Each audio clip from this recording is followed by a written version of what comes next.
오늘 우리 가나안 족속 가운데 두 번째 여부스 족속에 관해서 하려고 합니다. 첫째 번은 우리가 기르가스 족속에 대해서 했고요. 여부스의 의미는 짓밟다, 타작마당이라는 뜻입니다. 이거는 그 오르난의 타작마당 그에서 아마 나온 것 같아요. 족보는 그 가나안의 아들 여부스의 후손이라고 할 수 있습니다.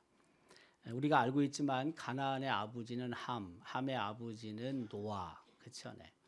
그래서 이 표를 보면은 함이 있는데 그 위에는 노아가 있죠, 물론. 노아에서 아들이 몇 명 있는데 이제 그 중에 하나가 가나안. 맨 끝에 가나안 쭉 내려와 보면은 자식들이 쭉 있죠. 네. 근데 거기에 세 번째 여부스가 있습니다. 네. 그러니까 여부스는 좋은 그 가문에서 태어났습니다. 좋은 가문에서. 왜? 노아의 후손이니까요. 네. 그렇지만은 그의 그 삶은 그렇지 않은 거죠. 하나님을 경외하고 하나님을 예배하는 자로 서지 않았습니다. 그 여부스라는 이름은 성경에 몇 가지 다르게 표현이 됩니다. 아브라함 시대 때는 살렘이라고 표현이 됐습니다. 살렘. 네. 저기 보면은 창세기 14장 17절 18절에는 아브라함이 그돌라 오멜과 그와 함께 한 왕들을 쳐부수고 돌아올 때에 소돔 왕이 사회 골짜기 곧 왕의 골짜기로 나와 그를 영접하였고 살렘 왕 멜기세덱이 여기 살렘이 여부스와 같은 이름입니다. 그러니까 다르게 부른 거죠. 쉽게 얘기하면 여부스라는 이름, 살렘 이게 같은 곳인데 이름을 다르게 불렀다는 것이고요. 네. 여기 보면 살렘 왕 멜기세덱이 떡과 포도주를 가지고 나왔으니 그는 지극히 높으신 하나님의 제사장이었더라. 이 배경을 우리가 여러분 아마 아실 것 같은데 그돌라 오멜 엘람 왕인데 그 사납고 포악한 왕이었죠. 롯과 그리고 롯의 소유들이 이들에 의해서 이들이 이제 빼앗아 갔죠. 롯도 끌려갔죠. 그때 우리가 알고 있듯이 아브라함이 이들을 구출하기 위해서 쫓아갔고 결국에는 롯을 구해서 내려오게 되죠. 그리고 그 멜기세덱이 아브라함을 축복하죠. 복을 빌게 되죠. 이게 이제 그 지도입니다. 보면은 가나안 마므레 상슬의 나무 거기서 이제 거기까지 내려오게 되는데 여기 사해에 보면 고모라 소돔 요 부분에 이제 롯이 있었고 롯이 여기서 이제 체포 당해 가지고 저 끝까지 올라갔다가 아브라함이 추격해 가지고 롯을 구해 가지고 내려온 길을 표현하고 있습니다. 요거는 이제 소돔과 고모라 소알 땅 그리고 저 파란색은 사해 바다를 뜻합니다. 그래서 맨 위에 보면 이제 소돔이 있고 그 밑에 글씨가 작지만은 그 밑에 고모라가 있고 그리고 그 밑에 소알 땅이 있습니다. 소알 땅이. 그래서 이제 아까 여기 이제 그 소돔 고모라를 조금 확대했다고 보면 됩니다. 이제 또 다른 이름은 이제 사사시대 때 여부스라는 이름이 또 등장하게 돼요. 그러니까 함 그리고 가나안 여부스 족속인데 여부스라는 이름이 이전부터 있긴 했지만 사사시대 때 여부스의 이름이 좀 더 이제 부각이 되는 거죠. 다윗 시대 때는 이곳이 정복하면서 다윗성 혹은 뭐 시온성 이렇게 불리게 됩니다. 여기도 보면은 왕과 그의 부하들이 예루살렘으로 가서 그 땅 주민 여부스 사람을 치려하매 그렇죠? 네.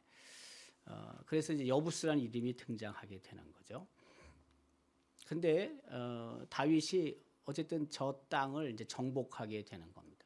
시온 산성을 빼앗게 되고 그것을 다윗성이라고 불렀다는 것입니다. 요거는 그 예루살렘 성이 있고요. 예루살렘 성이 있고 그리고 이제 시온성, 다윗성이 있는데 그 맨 아래쪽에 보면 다윗성이라고 쓰여 있고요. 그 다음에 조금 올라가면 우측에 솔로몬 시대 예루살렘이라고 써 있고요. 그리고 이제 큰 울타리 성이죠. 성벽이 쌓여져 있는데 저게 현재 남아 있는 구도시의 상태라고 이제 쓰여져 있어요. 그러니까 예루살렘이라는 곳이 점점 넓혀졌다는 거죠. 다윗 때는 작은 공간이었는데 작은 성이었는데 이 시대가 흐름에 따라서 이제 굉장히 성이 넓혀졌다는 것을 알 수가 있고요. 그리고 이제 밑에 보면은 저희가 이제 다윗성 혹은 시온성이라고 쓰여져 있는데 그 위에 이제 예루살렘 성이 있었다. 우리가 보통 예루살렘 성, 시온성, 다윗성을 같이 보지만 사실 똑같은 건 아니고요. 원래 저렇게 차이는 있어요. 그런데 이제 붙어 있다 보니까 우리가 그냥 하나로 생각하는 경우가 많습니다.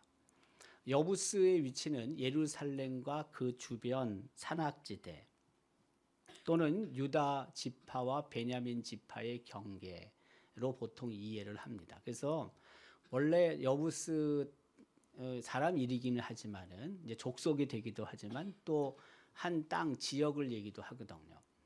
근데 유다 지파에게 기업으로 준 곳이 여부스예요. 근데 유다 지파와 베냐민 지파 사이에 예루살렘 여부스가 있거든요. 여부스 땅이. 그래서 이제 저 경계라고 그렇게 보통 표현을 하죠. 저것은 12지파와 이제 분배받은 것을 얘기를 하고요. 맨 밑에 보면 시므온, 위로 올라가면 유다, 그렇죠? 시므온 지파가 땅을 저 지역을 분배받았다 그 뜻이고 유다, 그다음에 그 위에 검은 글씨로 예루살렘, 그리고 예루살렘 위에 보면은 베냐민이라고 있죠. 아까 그랬잖아요. 베냐민과 유다 지파, 베냐민 지파와 유다 지파가 기업으로 받는데 그 경계선에 예루살렘이 있다. 저거 바로 그것을 의미하는 것입니다. 유다 지파의 성읍들을 보더라도 그래요. 조금 더 요거는 그 여러 지명들이 있는데 우측에 보면은 사해가 있고 그다음에 사해 거의 끝에 좌측에 예루살렘이 있습니다. 그렇죠? 근데 예루살렘 위에 보면 베냐민이라고 쓰여져 있고 그렇죠? 예루살렘 밑에 보면 유다라고 써 있잖아요. 아까 똑같은 개념이에요. 예루살렘은 베냐민 지파와 유다 지파가 기업으로 받은 땅의 경계에 있다. 그걸 지금 말하고 있는 것입니다. 요거는 지난번에도 한번 봤는데 가나안 땅에 여러 족속들이 어디에서 살았는지를 보여주고 있는 지도입니다. 저기도 사해 위에 보면 여부스라고 빨간 글씨로 쓰여져 있습니다. 여부스. 저희가 이제 예루살렘이거든요. 그래서 그 여부스 족속이 살았던 동네는 예루살렘이라고 생각하시면 되는 거예요. 뭐 딱 거기라고 못 박을 수는 없지만 하여튼 다 그 근처라고 보면 됩니다. 그 가나안 정복 후에 이제 기업이 분배되는데 앞서 언급한 것처럼 유다 지파에게 이 여부스 땅이 분배가 되었는데 유다 지파가 이 여부스 족속을 내쫓질 못하고 그냥 함께 동거했다라는 내용이 여호수아 15장 63절의 기록입니다. 예루살렘 주민 여부스 족속을 유다 족속이 쫓아내지 못하였으므로 여부스 족속이 오늘까지 유다 자손과 함께 예루살렘에 거주했다. 네. 근데 베냐민 지파도 저런 똑같은 내용이 나와요. 사사기 1장 21절인데요. 베냐민 자손은 예루살렘에 거주하는 여부스 족속을 쫓아내지 못하였으므로 여부스 족속이 베냐민 자손과 함께 오늘까지 예루살렘에 거주하였다. 앞에는 어느 지파예요? 유다 지파. 근데 지금은 어느 지파예요? 베냐민 지파. 이유는 왜 그래요? 그 중간에 예루살렘이 있었기 때문에 베냐민 지파에게도 속하고 어떻게 보면 유다 지파에도 속했기 때문에 거기 여부스 족속이 그냥 그대로 어쨌든 버티고 있었단 말이에요. 쫓아내라는 게 하나님의 명령임에도 불구하고 그렇게 되지 못하는 거죠. 그래서 여부스 족속을 정복하지 못했다고요. 누가? 이스라엘 백성이 혹은 이스라엘 군사가. 그래서 쫓아내라고 명하신 하나님 뜻이 분명히 있었고 그것을 알고 있지만 행하지는 못했습니다. 하나님께서 말씀하시는 거죠. 여부스 사람을 쫓아내라는 거예요. 쫓아내라는 거예요. 아까 그 여부스가 어디 있는지 아까 본 지도고요. 네. 근데 이제 그 이유 중에 하나가 이 여부스 족속이 살고 있는 이 땅, 여부스 족속이 생각보다 강했다는 거예요. 생각보다 강했고 그리고 견고한 요새를 갖고 있었다는 것입니다. 우리가 아까 읽었지만 네, 그 예루살렘 주민 여부스 족속을 그렇죠, 네, 유다 자손이 쫓아내지 못했다는 거고요. 아까 다시 보지만 베냐민 지파 자손들도 쫓아내지 못했습니다. 근데 이것도 마음 먹었으면 사실 쫓아낼 수 있었을 것 같은데 그 이스라엘 백성의 마음이 굉장히 이제 흐트러져 있었다, 좀 나태해져 있었다라고 평가할 수도 있죠. 처음에 가나안 땅에 입성해서 그런 마음을 가지고 전쟁을 했으면은 여부스 족속을 쫓아내지 못할 이유가 없죠. 그런데 이제 그렇지 못했던 거예요. 그렇지 않았던 겁니다. 결국엔 그래서 여부스 족속과 유다 족속 혹은 여부스 족속과 베냐민 지파 사람들이 동거하게 되는 겁니다. 하나님은 이거 원하신 게 아니거든요. 그런데 어쨌든 두 지파는 여부스 족속과 함께 살게 됐어요. 그러나 결국에는 여부스 족속이 정복당하게 됩니다. 결국에는. 특별히 그 아도니 세덱의 연합군이 등장하게 되는데 예루살렘 왕 아도니 세덱. 예루살렘이 어디라고 그랬어요? 여부스라고 그랬어요. 근데 여부스의 왕 혹은 예루살렘의 왕 아도니 세덱이 주변에 있는 여러 족속 왕들과 연합을 하는 거죠. 그 주변에 있는 왕은 헤브론 왕, 야르뭇 왕, 그다음에 라기스 왕, 에글론 왕 이런 사람들과 연합을 했어요. 연합을. 그리고 이제 기브온을 치자고 하는 거예요. 기브온을. 기브온이 왜냐하면 우리가 알고 있지만 기브온 족속이 그 여호수아와 이제 화친을 하잖아요. 자기들이 속이고 멀리서 온 건 양 속이고 화친을 하고 그래서 이 기브온 족속이 그 이스라엘 백성과 싸우지 않고 이제 그 자리에서 살 수 있게 됐었잖아요. 근데 그것을 본 주변에 있는 다른 족속들이 가만 놔두지 않는 거죠. 연합해서 기브온을 치려고 했던 거죠. 네, 이제 그게 바로 저 내용이에요. 여기 보면 이제 아모리든 뭐 라기스든 또 에글론 이런 지명이 나와요. 이 지도를 보면 기브온이 빨간 글씨로 있고요. 그 밑에 예루살렘이 있고 그리고 그 밑에 야르뭇, 헤브론, 라기스, 에글론 이렇게 있죠. 네, 그러니까 그 지금 그 예루살렘 그 밑에 있는 예루살렘 포함해서 5개 족속이 위에 있는 기브온 족속을 이제 치려고 한 겁니다. 네, 치려고 한 거죠. 네. 이제 이거 보면은 저게 이렇게 멀리 떨어져 있지가 않습니다.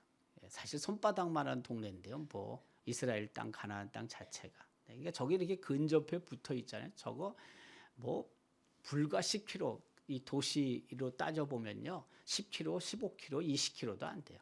다 붙어 있는 거예요. 네. 그런데 유다 자손이 예루살렘을 부분적으로 쳐서 부분적으로 정복을 하게 될 때도 있었습니다. 바로 저겁니다. 사사기 1장 8절에. 그렇다고 해서 여부스를 다 정복한 건 아니에요. 이제 부분적으로 정복한 걸로 보통 생각을 해요. 그런데 이제 다윗 왕 때 여부스 예루살렘이 드디어 정복이 됩니다. 드디어. 네.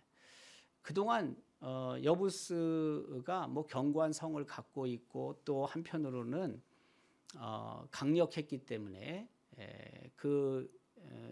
유다 지파나 혹은 베냐민 지파가 정복을 못했는데 또 한편으로는 의지도 별로 없었고요. 어떻게 보면 의지도 없었고. 그런데 다윗이 정복을 하게 되는 겁니다. 역대상 11장 4절 5절의 기록에 의하면 다윗이 시온성을 빼앗게 되는 거죠. 네, 빼앗았습니다. 그러니까 오랜 숙제를 끝낸 겁니다. 오랜 숙제를. 그렇잖아요. 여러분 알지만은 이스라엘 백성이 요단강을 건너서 이제 가나안 땅에 들어가서 가나안 족속과 싸우게 되고 또 정복하게 되고 땅을 분배해요.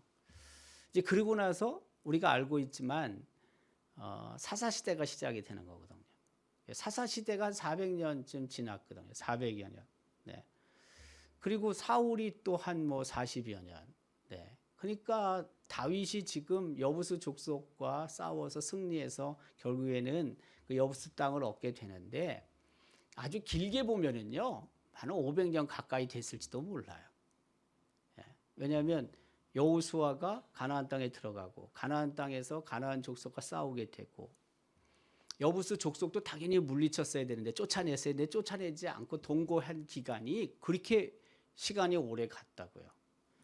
하나님께서는 이스라엘 백성에게 그런 숙제를 주셨는데 그 숙제를 잘 못한 거예요. 어떻게 보면. 결국에는 근데 다윗 시대 때 이제 숙제가 끝났던 것입니다. 저도 숙제가 좀 긴 숙제가 있었어요. 숙제가 있었는데 이제 숙제를 마무리를 했어요. 네. 제가 미국에 공부하러 간 게 97년도 7월 달인데 2년은 이제 보통 우리가 마스터 과정을 하고 석사 과정을 하고 그리고 마치면은 이제 박사 과정, PhD 과정에 입학을 하는데 제가 97년도 7월에 가서 9월부터 이제 석사 과정을 시작을 했어요. 그 아틀란타에 있는 콜롬비아 신학교에서.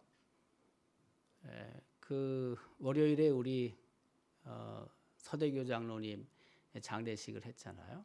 근데 그 서장로님 맏딸이 은주 집사인데 은주 집사님이 사진을 하나 우리 조경화 목사님을 통해서 줬어요. 근데 그 사진을 보니까 그 우리 서장로님하고 김 권사님이 그 잠깐 그 제가 있던 아틀란타에 들린 적이 있어요. 이분들이.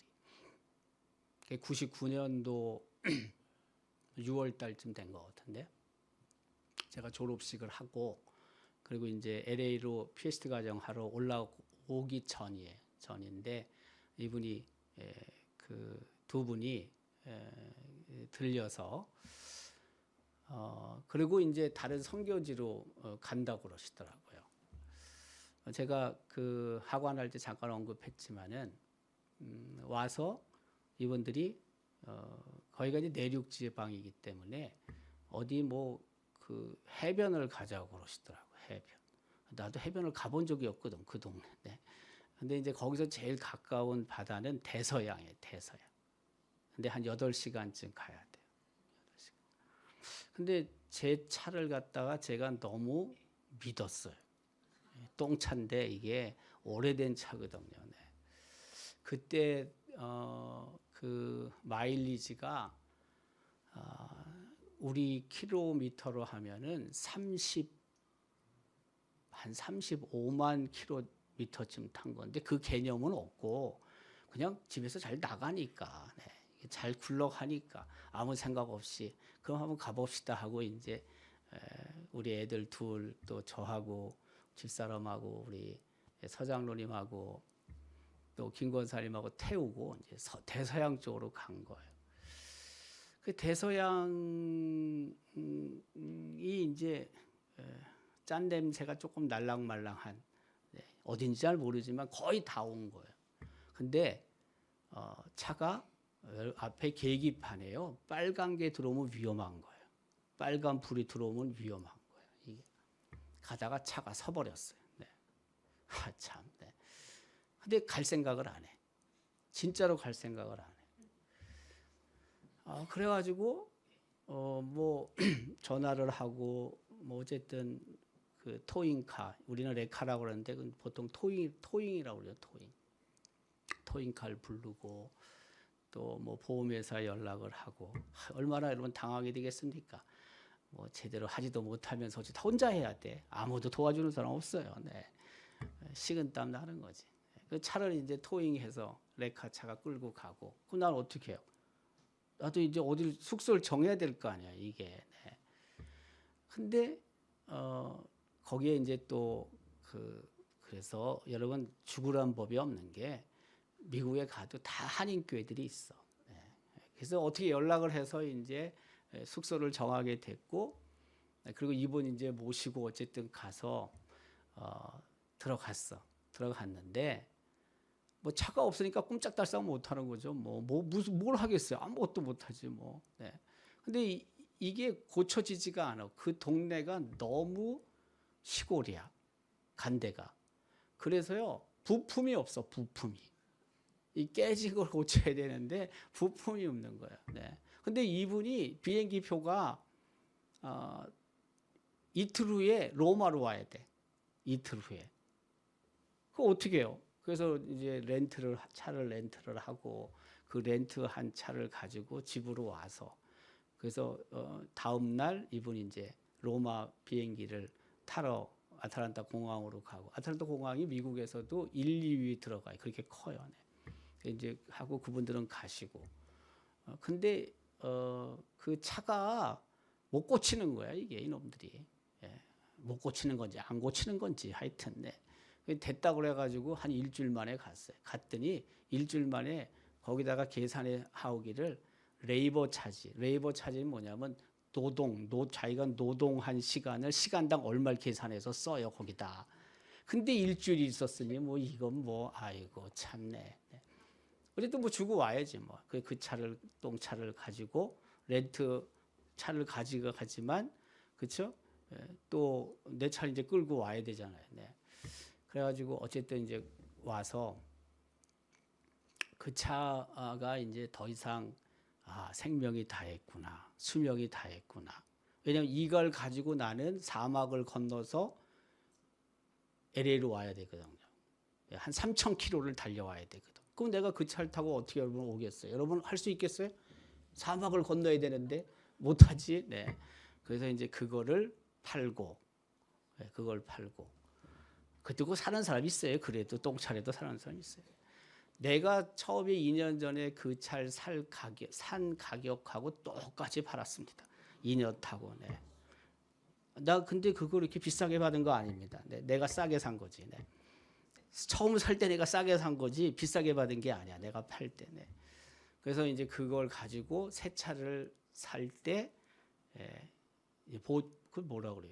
여기 뒷팟이라는데 해서 집어 넣고 그걸로 이제 일단 넣고 그다음에 월부로 이제 돈을 내야 되는 거죠. 그때 이제 우리 서장로님이 당신 때문에 차가 깨졌다고 생각을 한 거지. 내가 거기 안 갔으면 안 깨졌지 사실은 뭐. 그래가지고 이분이 되게 미안하게 생각을 하는 거예요. 그건 아닌데 되게 미안하게 생각을 하시고 그래서 없는 돈 있는 돈 털어가지고 날 다 주고 갔는데 어쨌든지 간에 뭐 하여튼 그렇게 했어요. 그리고 이제 거기서 하고는 LA로 와서 99년도 9월에 PhD 과정에 입학을 하고 그리고 이제 2003년 10월에 우리 교회에서 청빙을 해서 제가 코스학원 다 마치고 또 이제 종합시험을 못 보고 들어왔어요. 근데 뭐 와서 뭐 교회 또 섬기고 잘 모르니까 뭐 담임 초년병이 뭘 알아요.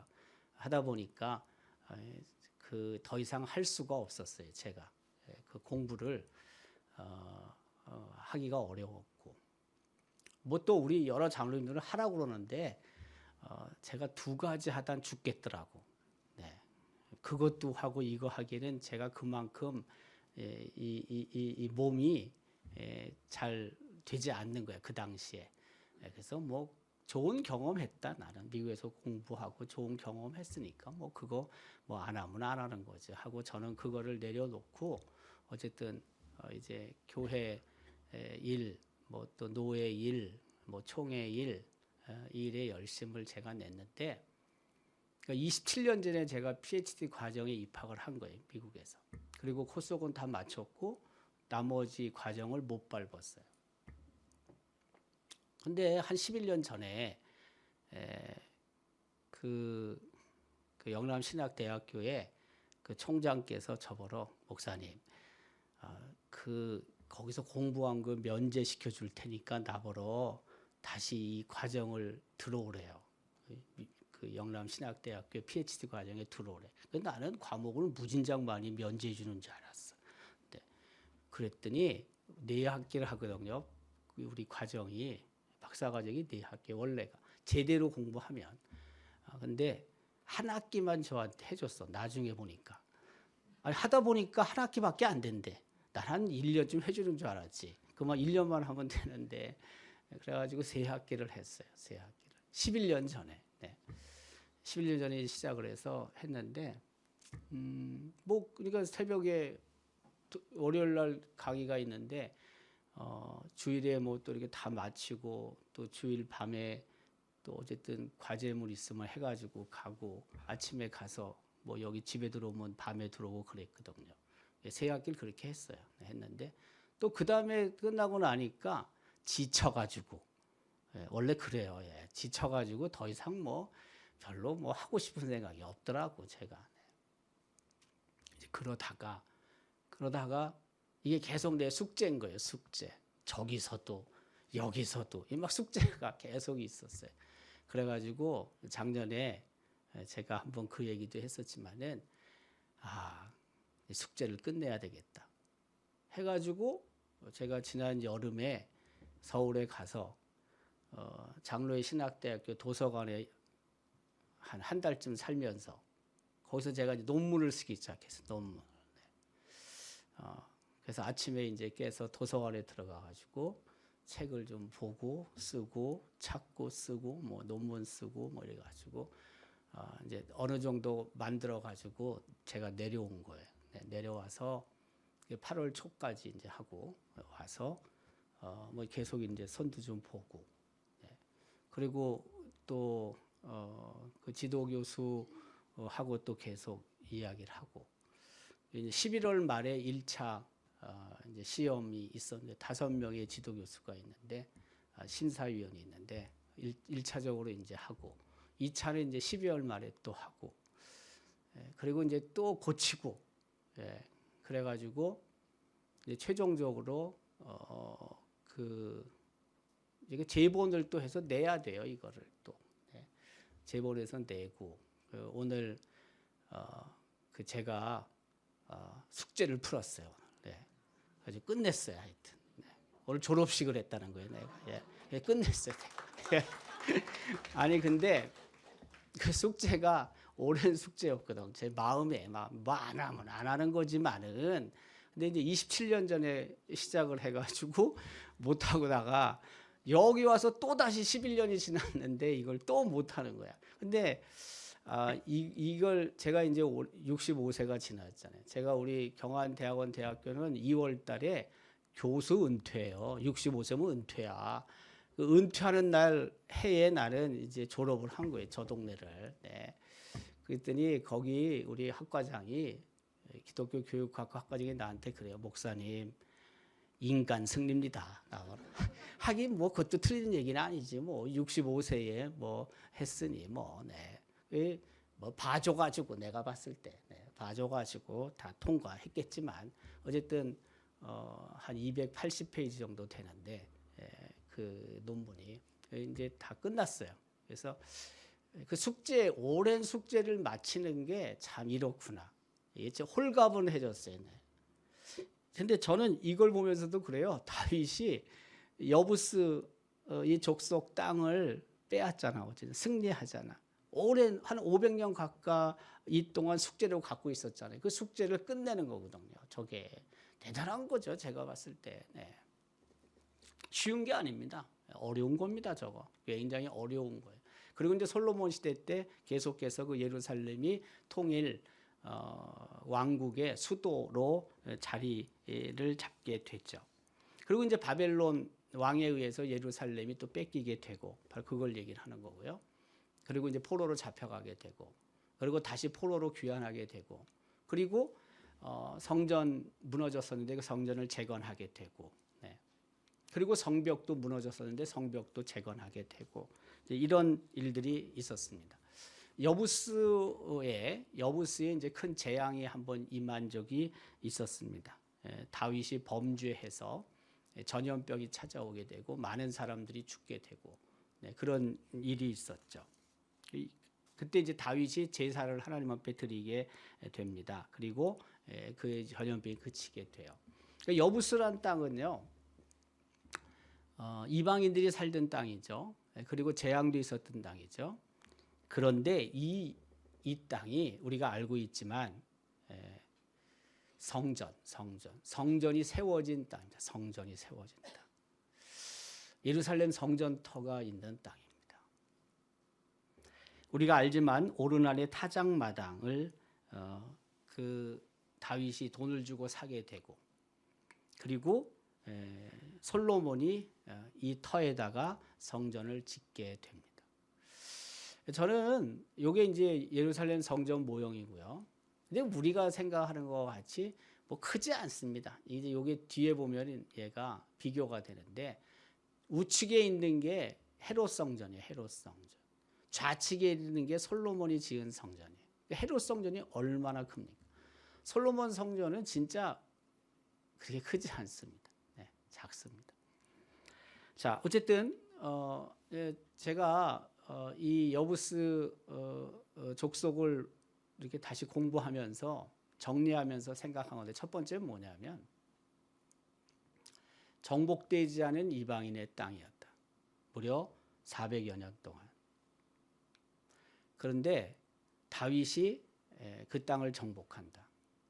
그리고 그 땅에 있는 한 터를 샀다. 그리고 솔로몬은 그 터 위에다 성전을 짓게 된다. 결국에는 그 땅이 거룩한 땅이 되었다. 뭐 우리는 안 그렇습니까? 우리 이 땅은 뭐 안 그렇습니까? 무속, 유교, 불교, 네, 이방인의 땅이죠. 근데 이 땅에 하나님께서 복음을 전하시고 이 땅이 거룩한 땅으로 하나님께서 바꾸어 가셨죠. 저는 이 터도요, 우리 교회가 서 있는 이 터 말이에요. 조금 연구가 필요하다. 잘 모르는데 우리는 뭐부터 하냐면요, 이 터에 대해서 뭐부터 하냐면 선교사님들의 임시 사택이 있었던 터, 이거부터 아는 거예요. 여기가 임시 사택이 있던 터거든요. 오월본 선교사님, 권찬영 선교사님 들어와서 이 터에 있던 우리나라 사람들이 살고 있던 집을 사가지고 여기서 거처하시다가, 그렇잖아요. 네. 오월본 선교사님은 저쪽 그 안동 형무소 예전에 있던 그 자리 쪽으로 가셨다가 지금 경화고등학교 있는 터 그 산 쪽으로 선교센터가 세워지고 사택들이 세워지면서 글로 간 거거든요. 그러니까 우리가 교회가 있는 이 터는 우리가 지금 알고 있는 건 뭐냐면은 선교사들 임시 사택이 있는 거라고요. 그러니까 임시 사택이 있는데 샀을 거 아니에요. 이거 구입을 했을 거 아니에요. 이 터를 갖다가. 그렇죠? 근데 그 터가 그 집이 어떤 사람의 집이고 이 터가 과거에 어땠는지는 잘 모른다는 거죠. 제 얘기는. 이게. 예. 근데 뭐 다 그렇죠. 뭐 어쨌든 제가 생각할 때는 이 터 자체도 그렇게 뭐 썩 좋은 터는 아니었을 것이다. 예. 왜? 이 땅 자체가 다 불교권, 유교권, 무교권에 있었던 땅들이니까. 근데 하나님께서 이 터를 어쨌든 사게 하셨고 그리고 선교사님들이 머물게 하셨고 결국에는 우리 교회가 이 터에 1914년부터 지금 113년 동안 이 터에 머물게 하시는 거거든요. 우리가 이 터가 거룩한 땅이 된 거죠. 그 이전에는 거룩한 땅이라고 보기가 쉽지 않죠. 제가 생각할 때. 우리 가정들 다 마찬가지인 거예요. 예수 몰랐는데 복음이 전해지고 복음의 씨가 뿌려지고 그리고 예수 믿게 되고 그래서 구원의 가문이 된 거잖아요. 다 그렇다고 전 생각이 들어요. 지금은 혹 예수 믿지 않아도 근데 그 가정이 오히려 좀 시간 지나서 더 풍성한 구원의 열매가 맺혀지는 가문이 될 수도 있다는 거예요. 그런 거예요. 그러니까 너무 우리가 실망할 것도 없어요. 지금 우리 가정이 믿음 안에서 연약하다고 그래가지고 너무 낙심할 것도 없어요. 왜? 하나님께서는 그 땅을 새롭게 하시고 그 땅에 구원의 열매가 풍성히 맺혀지게 하실 수 있는 분이시니까 그런 거예요. 이 땅이 더 구원의 열매가 풍성히 맺혀지는 땅이 돼야 되면은 분명해요. 왜? 아직 형편없거든요, 우리 땅. 뭐 복음화율이 뭐 얼마 되지도 않는데요. 그래서 우리가 이 땅을 위해 기도해야 하는 거예요. 우리 안동 땅이 이방인의 땅에서 예수 믿는 땅으로 그 이후에 좀 더 하나님의 구원의 역사가 확실히 나타나는 하나님의 놀라운 구원의 역사가 나타나는 그런 구원의 땅이 될 수 있기를 주님의 이름으로 기원합니다.